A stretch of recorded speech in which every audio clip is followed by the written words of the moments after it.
طيب المكان البسيط اللي قدامكم ده بالنسبه للشيف حسام حرفيا كانه عيل من عياله، بيبني فيه واحده واحده، حاطط فيه كل اماله واحلامه، ومهتم جدا انه يقدم فيه احسن ما عنده، من خامات لاسعار لخدمه الزبائن بابتسامه جميله، لكل حاجه تعيشك تجربه اكل ممتعه عموما. بس للاسف كالعاده في اماكن كتير مش بتبقى واخده حقها في السوشيال ميديا، فمحدش بيبقى مهتم ان هو يجربها للاسف، بالرغم من ان الاسعار عنده تحفه، بتبدا من 19 جنيه للساندوتش لاحجام سندوتشات حرفيا اكبر من وشي. فانا الصراحه من كتر ما بحب اكل من عنده قررت ان اعمل له فيديو واوصله لمصر كلها، يمكن بقى مطعم بقالي يتشهر ويبقى من الاماكن المعروفه بقى، فيبقى الفيديو ده عن طريقكم سبب في فتح باب رزق ليه. فلايكك وشيرك، عايزين الفيديو ده يلف مصر كلها. وتعالوا احكي لكم عن مطعم بقالي اللي موجود في فود كورت نوار اللي في سوتر، وليه فرع صغنن كده في الغرفه التجاريه في محطه الرمل. فانا بقى جبت من كل حاجه، وخلينا بقى ايه نبدا اول حاجه بسندوتشات الجبنه اللي بتشد وتمد من كل حته. واحنا هنا بقى ايه معانا سندوتشات سعرها في المعقول عادي ب 19 جنيه، بيبقى سندوتش مليان جبنه من القلب،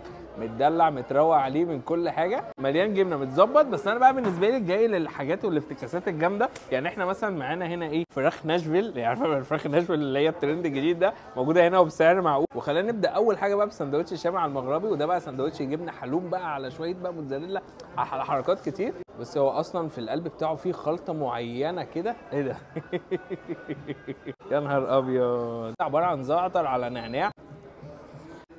طعمه قوي قوي. ايه ده؟ عارفه المناقيش السوري تقريبا نفس التيست، بس احسها ان هي متمصره كده. بس ايه بقى، انا بالنسبه لي اكتر سندوتش بحب اكله من عنده، يعني انا منين ما باجي عنده لازم اكله، وهو سندوتش اللحم المقلقل.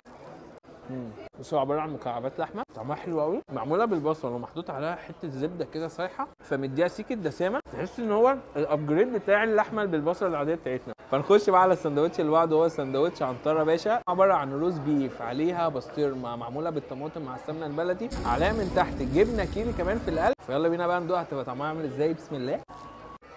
ده يمكن من احلى السندوتشات البقالي اللي انا اكلتها في حياتي عموما. يعني اركني بقى اللحمه على البصل يا جامد دلوقتي، عشان السندوتش الجامد الحقيقي وصل. حلو قوي، حلو قوي قوي قوي قوي قوي قوي. طعم الجبنه الكيري اللي هم مستخدمينها طعمها نضيف قوي، مع حته البسطرمه، يعني هو الكيري بالبسطرمه اصلا الميكس ده بيبقى جامد، اتحط عليها الروز بيف علت من الطعم. فنخش بقى على السندوتش اللي بعده، وده سندوتش الناشفيل. ده بيبقى عباره عن بقى ايه الفراخ بتبقى محطوطه في صوص الناشفيل، محطوط عليها مايونيز وصوص شيدر. حرقه.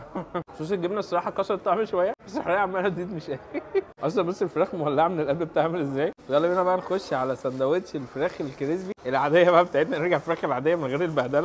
الناشفيل احلى الصراحه، حلوه كراست من بره ومليانه بطاطس من جوه. نخش بقى ايه سندوتش حرفيا اكبر من وشي، وهو سندوتش اسمه كازابلانكا، تمام، وده مساحه محتاجه وشي. سندوتش بالحجم ده لو كنت جبته عنتره باشا انا كنت هبقى اسعد انسان في الدنيا. ويلا بينا بقى